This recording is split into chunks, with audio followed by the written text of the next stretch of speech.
Good morning guys. Ayan po, kararating lang ni Hubs na grocery. Yan, mga binili niya, pork. Oh, may pork na dito, taga Saudi. Yan, mga vegetables.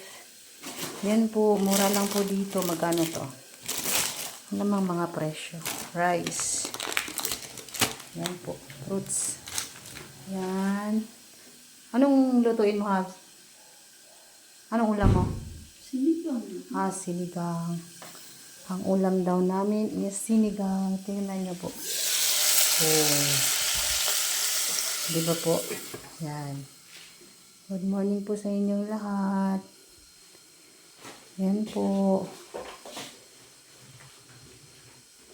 Yan po. Ano kami ngayon? Healthy living. Olive oil. Ano ba to?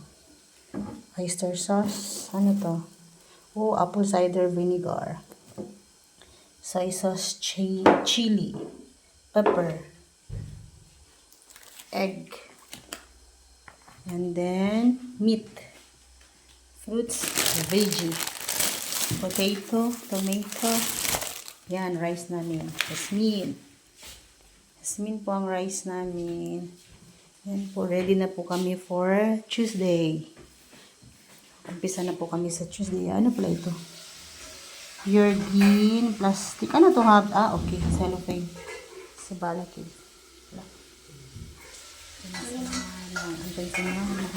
Habang ako po ay naglilinis ng toilet po. Tignan po, naglilinis po ako ng toilet. Si Hubs nagluluto ng aming lunch. Pero kabe-breakfast lang po namin. Magla-lunch na po kami maya konti. Or siguro mga 12 o'clock. Pero nagluluto na siya ng maaga. Ayan po. Tapos mamaya pagkatapos ng toilet, kwarto na naman po. Bye!